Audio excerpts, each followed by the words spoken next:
DSGMC ਦੇ ਦਫ਼ਤਰ ਦੇ ਵਿੱਚ ਹੰਗਾਮਾ, ਲੌਕਰ ਰੂਮ ਦੇ ਵਿੱਚੋਂ 50 ਲੱਖ ਰੁਪਏ ਗਾਇਬ ਹੋਣ ਦੇ ਲੱਗੇ ਇਲਜ਼ਾਮ। ਜੰਮ ਕੇ ਹੋਈ ਗਾਲੀ ਗਲੋਚ ਤੇ ਧੱਕਾ ਮੁੱਕੀ, ਪਰ ਕਮੇਟੀ ਨੇ ਕਿਹਾ ਝੂਠ ਬੋਲ ਰਹੇ ਨੇ ਵਿਰੋਧੀ।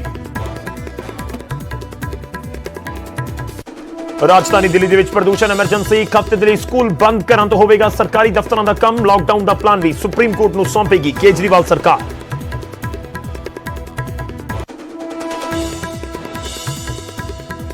ਪੰਜਾਬ ਵਿਧਾਨ ਸਭਾ ਦੀ ਕਮੇਟੀ ਨੇ 26 ਜਨਵਰੀ ਹਿੰਸਾ ਨੂੰ ਦਿੱਤਾ ਸਾਜ਼ਿਸ਼ ਕਰਾਰ। ਕੇਂਦਰ ਤੇ ਦਿੱਲੀ ਪੁਲਿਸ ਤੇ ਖੜੇ ਕੀਤੇ ਗੰਭੀਰ ਸਵਾਲ, ਕਿਹਾ ਜਾਣ ਬੁੱਝ ਕੇ ਪੁਲਿਸ ਨੇ ਲਾਲ ਕਿਲੇ ਦੇ ਰਾਹ ਤੋੜੇ ਕਿਸਾਨ, ਫਿਰ ਥਾਣਿਆਂ ਦੇ ਵਿੱਚ ਲਿਜਾ ਕੇ ਕੀਤਾ ਤਸ਼ੱਦਦ। ਚੰਨੀ ਸਰਕਾਰ ਦੇ ਵੱਲੋਂ ਦਿੱਲੀ ਹਿੰਸਾ ਦੇ ਮੁਲਜ਼ਮਾਂ ਨੂੰ ਵਿੱਤੀ ਮਦਦ ਦੇਣ ਤੇ ਗਰਮਾਈ ਸਿਆਸਤ। ਬੀਜੇਪੀ ਨੇ ਚੁੱਕੇ ਸਵਾਲ, ਬੋਲੇ ਫੈਸਲੇ ਨਾਲ ਸਾਬਿਤ ਹੋਇਆ ਕਾਂਗਰਸ ਨੇ ਕਰਵਾਈ ਸੀ ਲਾਲ ਕਿਲੇ ਦੀ ਹਿੰਸਾ।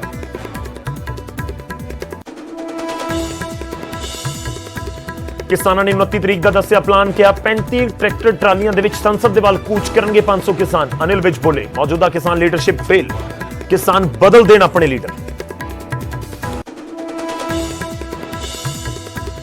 ਪੰਜਾਬ ਦੇ ਵਿੱਚ ਦਾਇਰਾ ਵਧਾਉਣ ਤੇ ਬੀਐਸਐਫ ਦਾ ਜਵਾਬ, ਕਿਹਾ ਪਿਛਲੇ 2 ਸਾਲਾਂ 'ਚ ਡਰੋਨ ਬਣੇ ਵੱਡੀ ਸਮੱਸਿਆ। ਸਰਚ ਤੇ ਸੀਜ਼ਰ ਦਾ ਕੰਮ ਬੀਐਸਐਫ ਦੇ ਕੋਲ। ਮੁਲਜ਼ਮ ਨੂੰ ਚਾਰਜਸ਼ੀਟ ਤੇ ਅਦਾਲਤ ਦੇ ਵਿੱਚ ਪੇਸ਼ ਕਰਨਾ ਪੁਲਿਸ ਦਾ ਹੈ ਕੰਮ।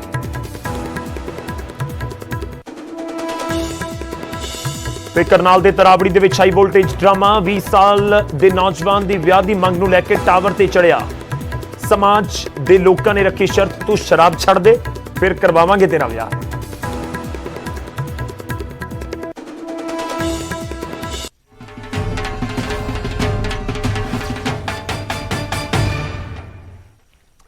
ਸਤਿ ਸ਼੍ਰੀ ਅਕਾਲ, ਸਵਾਗਤ ਹੈ, ਗੌਰਵ ਸ਼ੁਕਲਾ ਮੈਂ ਹਾਂ ਤੁਹਾਡੇ ਨਾਲ। ਸਭ ਤੋਂ ਪਹਿਲਾਂ ਗੱਲ ਹੋਵੇਗੀ ਡੀਐਸਜੀਐਮਸੀ ਯਾਨੀ ਦਿੱਲੀ ਸਿੱਖ ਗੁਰਦੁਆਰਾ ਪ੍ਰਬੰਧਕ ਕਮੇਟੀ ਦੀ।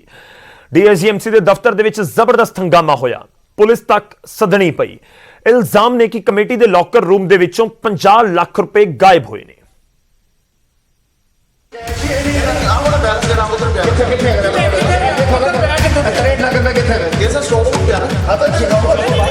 ਇਹ ਹੰਗਾਮਾ ਦਿੱਲੀ ਗੁਰਦੁਆਰਾ ਪ੍ਰਬੰਧਕ ਕਮੇਟੀ ਦੇ ਦਫ਼ਤਰ ਵਿੱਚ ਹੋ ਰਿਹਾ ਹੈ। ਸਿਰਸਾ ਤੇ ਸਰਨਾ ਦੋਵੇਂ ਧਿਰਾਂ ਦੇ ਵਿਚਾਲੇ ਜੰਮ ਕੇ ਬਹਿਸ ਹੋ ਰਹੀ ਹੈ। ਪੈਸਿਆਂ ਦਾ ਹਿਸਾਬ ਕਿਤਾਬ ਮੰਗਿਆ ਜਾ ਰਿਹਾ ਹੈ। ਇੱਕ ਦੂਜੇ ਤੇ ਇਲਜ਼ਾਮ ਲਾਏ ਜਾ ਰਹੇ ਨੇ। ਪੂਰਾ ਵਿਵਾਦ ਕਮੇਟੀ ਦੇ ਲੌਕਰ ਰੂਮ ਚੋਂ 50 ਲੱਖ ਰੁਪਏ ਦੇ ਕਰੀਬ ਘੱਟ ਕੈਸ਼ ਨਿਕਲਣ ਤੇ ਭਖਿਆ ਹੋਇਆ ਹੈ।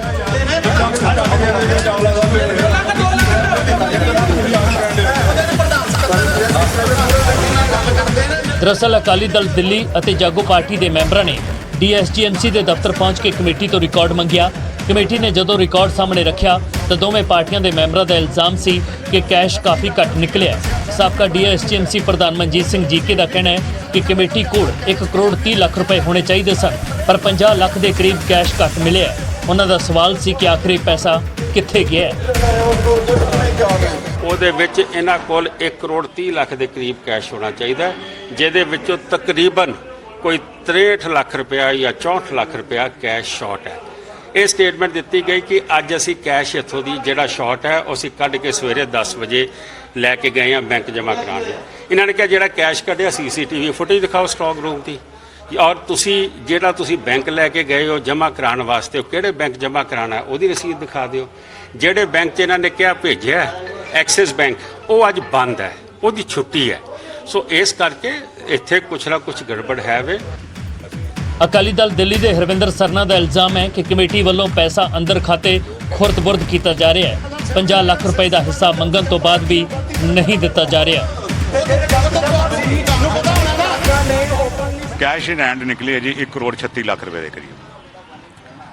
ਕੈਸ਼ ਇਹਨਾਂ ਕੋਲ ਪਈ ਹੋਈ ਹੈ 66 ਲੱਖ, ਬਾਕੀ 70 ਲੱਖ ਰੁਪਇਆ ਨਾ ਇਹ ਪੈਸੇ ਦੱਸਦੇ ਪਏ ਨਾ ਉਹਦਾ ਕੋਈ ਜਵਾਬ ਦੇ ਦੇਣ ਵੀ ਪੈਸਾ ਕੌਣ ਲੈ ਕੇ ਗਿਆ। ਸਾਡਾ ਇੱਕ ਖਦਸ਼ਾ ਹੈਗਾ ਇਹ ਪੈਸਾ ਜਿਹੜਾ ਹੈ ਇਹ ਚੋਰੀ ਹੋਇਆ ਹੈ, ਔਰ ਇਹ ਚੋਰੀ ਕਿਸ ਨੇ ਕਰਾਈ ਹੈ, ਡਕੈਤੀ ਕਿਸ ਨੇ ਮਰਵਾਈ ਹੈ, ਇਹ ਪੁਲਿਸ ਦੀ ਅਸੀਂ ਰਿਪੋਰਟ ਲਿਖਾ ਰਹੇ ਹਾਂ, ਇਹਦੀ ਤਹਿਕੀਕਾਤ ਉਹ ਕਰਨਗੇ।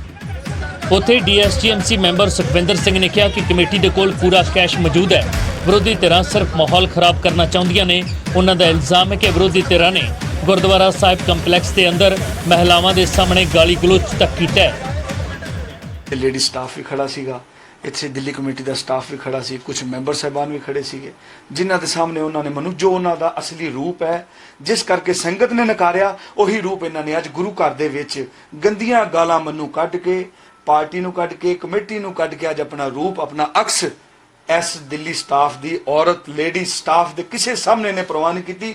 ਗੰਦੀਆਂ ਗੰਦੀਆਂ ਗਾਲਾਂ ਕੱਢ ਕੇ ਅੱਜ ਆਪਣਾ ਰੂਪ ਦਿਖਾਇਆ। ਫਿਲਹਾਲ ਦੋਵੇਂ ਧਿਰਾਂ ਦੇ ਵਿਚਾਲੇ ਵਿਵਾਦ ਭਖਿਆ ਹੋਇਆ ਹੈ। ਪੁਲਿਸ ਤੱਕ ਮਾਮਲਾ ਪਹੁੰਚ ਚੁੱਕਿਆ ਹੈ।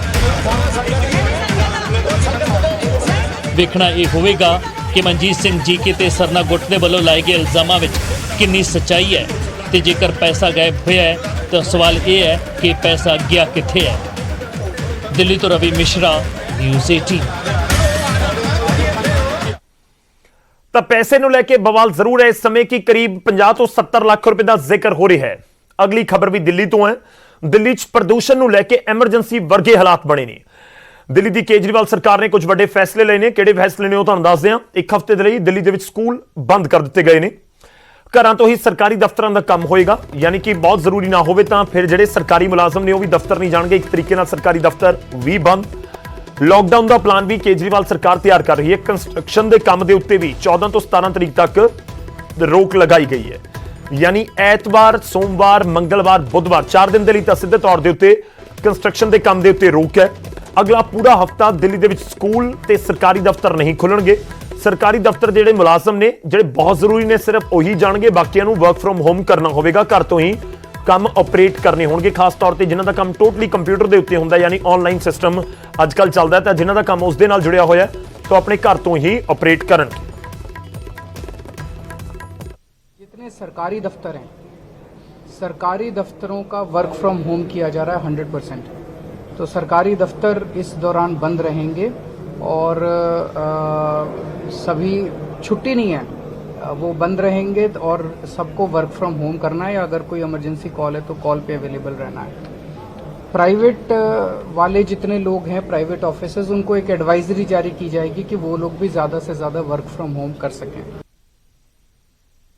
कि अगर ऐसा होता है और केंद्र सारी एजेंसी से डिस्कस करके, बिकॉज ये बहुत ही एक्सट्रीम स्टेप होगा, तो सारी एजेंसी से केंद्र सरकार को कॉन्फिडेंस में लेके, सीपीसीबी को कॉन्फिडेंस में लेके, सफ़र को कॉन्फिडेंस में लेके अगर ऐसे हालात बनते हैं तो फिर उसमें दिल्ली के अंदर सारे प्राइवेट व्हीकल्स, कंस्ट्रक्शन, ट्रांसपोर्ट, ये सब व्हीकुलर, ये कंस्ट्रक्शन और इंडस्ट्रियल, ये बंद एक्टिविटीज़ बंद की जा सकती हैं। ਹੁਣ ਅੱਗੇ ਵਧਦੇ ਤੇ ਗੱਲ ਹੋਵੇਗੀ ਕਿਸਾਨਾਂ ਦੀ। ਕਿਸਾਨਾਂ ਦੇ ਦਿੱਲੀ ਮੋਰਚੇ ਦੀ। ਦਿੱਲੀ ਮੋਰਚੇ ਤੇ ਬੈਠਿਆਂ ਕਿਸਾਨਾਂ ਨੂੰ 1 ਸਾਲ ਪੂਰਾ ਹੋਣ ਜਾ ਰਿਹਾ 26 ਤਰੀਕ ਨੂੰ, ਪਰ ਅਜੇ ਤੱਕ ਮਸਲੇ ਦਾ ਹੱਲ ਨਹੀਂ ਹੋ ਸਕਿਆ, ਜਿਸ ਕਾਰਨ ਕਿਸਾਨਾਂ ਦੇ ਤੇਵਰ ਵੀ ਸਖਤ ਨਜ਼ਰ ਆ ਰਹੇ ਨੇ ਤੇ ਕੇਂਦਰ ਦੇ ਖਿਲਾਫ ਹੱਲਾ ਬੋਲਣ ਦੇ ਲਈ ਨਵਾਂ ਪਲਾਨ ਤਿਆਰ ਕੀਤਾ ਗਿਆ, ਜਦਕਿ ਬੀਜੇਪੀ ਕਿਸਾਨਾਂ ਨੂੰ ਆਪਣੇ ਲੀਡਰ ਬਦਲਣ ਦੀ ਸਲਾਹ ਦੇ ਰਹੀ ਹੈ।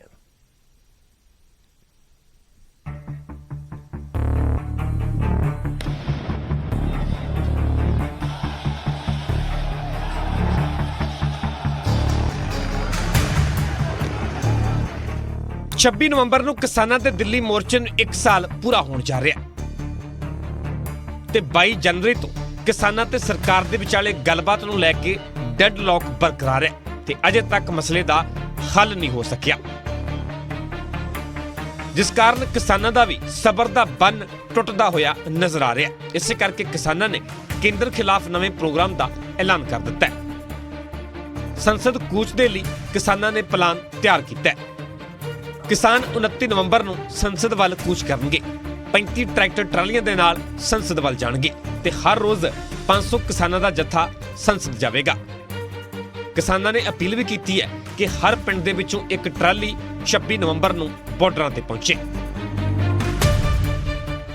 29 ਤਰੀਕ ਨੂੰ ਸੰਸਦ ਪਾਰਲੀਮੈਂਟ ਦਾ ਸੈਸ਼ਨ ਸ਼ੁਰੂ ਹੋਣ ਜਾ ਰਿਹਾ, ਉਹਦੇ ਵੱਲ ਅਸੀਂ ਕੂਚ ਕਰਾਂਗੇ। ਉਹਦੇ ਵਿੱਚ 500 ਕਿਸਾਨਾਂ ਦਾ ਜਥਾ ਟਿਕਰੀ ਬਾਰਡਰ ਤੋਂ, 500 ਕਿਸਾਨਾਂ ਦਾ ਜਥਾ ਜਿਹੜਾ ਗਾਜ਼ੀਪੁਰ ਬਾਰਡਰ ਤੋਂ ਜਾਇਆ ਕਰੂ। ਹਰ ਰੋਜ਼ 35 ਤੋਂ 40 ਟਰੈਕਟਰ ਟਰਾਲੀਆਂ ਹੋਇਆ ਕਰਨਗੀਆਂ, ਟਰੈਕਟਰ ਟਰਾਲੀਆਂ ਤੇ ਜਾਇਆ ਕਰਾਂਗੇ।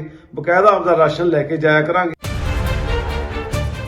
ਉਧਰ ਹਰਿਆਣਾ ਦੇ ਗ੍ਰਹਿ ਮੰਤਰੀ ਅਨਿਲ ਵਿਜ ਨੇ ਕਿਸਾਨ ਆਗੂਆਂ ਨੂੰ ਨਿਸ਼ਾਨੇ ਤੇ ਲਿਆ।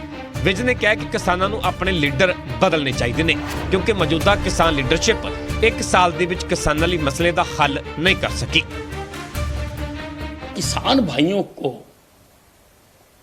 अपने नेताओं से पूछना चाहिए कि 1 साल हो गया, तुमने हमें घरों से लाकर सड़कों पर बैठा दिया, जिस मुद्दे को लेकर आप आंदोलन कर रहे हैं उसमें कितनी प्रगति हुई।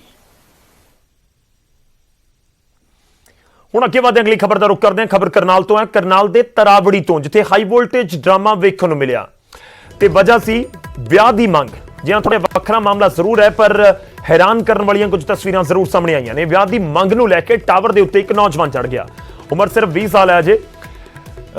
ਲੀਗਲੀ ਤੌਰ ਦੇ ਉੱਤੇ ਵੀ 21 ਸਾਲ ਹੋਣਾ ਜ਼ਰੂਰੀ ਹੈ। ਕਿਸੇ ਨੌਜਵਾਨ ਦੀ ਉਮਰ ਵਿਆਹ ਦੇ ਲਈ ਕੁੜੀ ਦੀ ਉਮਰ 18 ਸਾਲ, ਮੁੰਡੇ ਦੀ ਉਮਰ 21 ਸਾਲ ਹੋਣੀ ਜ਼ਰੂਰੀ ਹੈ ਤੇ 20 ਸਾਲ ਦਾ ਨੌਜਵਾਨ ਮੰਗ ਕਰ ਰਿਹਾ ਕਿ ਮੇਰਾ ਵਿਆਹ ਕਰਵਾ ਦਿਓ। ਫਿਰ ਲੋਕਾਂ ਨੇ ਵੀ ਉੱਪਰ ਚੜੇ, ਟਾਵਰ ਦੇ ਉੱਪਰ ਚੜੇ, ਇਸ ਨੌਜਵਾਨ ਦੇ ਸਾਹਮਣੇ ਸ਼ਰਤ ਰੱਖ ਦਿੱਤੀ ਕਿ ਸ਼ਰਾਬ ਛੱਡ ਦੇ ਫਿਰ ਤੇਰਾ ਵਿਆਹ ਕਰਾ ਦਾਂਗੇ। 3 ਘੰਟੇ ਬਾਅਦ ਇਹ ਟਾਵਰ ਤੋਂ ਨੌਜਵਾਨ ਹੇਠਾਂ ਉਤਰ ਆਇਆ। 4 ਨੌਜਵਾਨਾਂ ਨੇ ਬਹੁਤ ਮੁਸ਼ਕਿਲ ਦੇ ਨਾਲ ਟਾਵਰ ਤੋਂ ਉਸ ਨੂੰ ਹੇਠਾਂ ਉਤਾਰਿਆ। ਲੋਕਾਂ ਮੁਤਾਬਕ ਨੌਜਵਾਨ ਸ਼ਰਾਬ ਪੀਣ ਦਾ ਆਦੀ।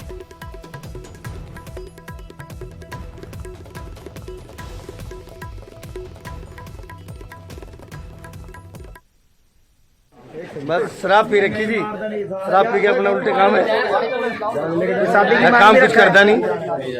अब शराब पी रखी और कोई ऐसी बात नहीं है। कितने घंटे बाद उतारा टावर से? 11 बजे चल रहा था। अब देख लो टाइम क्या है, मेरे ख्याल 4 घंटे 3 घंटे हो गए। उतार लिया गया, उतार लिया। नशा कर रखा है। नशा कर रखा बस। पता नहीं किस बात पता चढ़ता है, चढ़ गया पर कल भी चढ़ा था वरुण ने नीचे उतारा, आज फिर दारू के नशे में चढ़ गया। घर में कलेश करता है, कभी फांसी लगाता है, कभी कुछ। पता क्या वजह है इसकी? कोई वजह होगी इसकी, फांसी खा रहा है। शादी की डिमांड भी करता है कोई? शादी की डिमांड तो करता है भाई साहब, कहीं 2 रुपये घर में हो तो मैं भी शादी करूं, मेरे को कुछ भी कहे तो। रुक रहे एक छोटे ਜਿਹੇ ਬ੍ਰੇਕ ਦੇ ਲਈ, ਵਾਪਸ ਆਵਾਂਗੇ ਕੁਝ ਹੋਰ ਖਬਰਾਂ ਦੇ ਨਾਲ।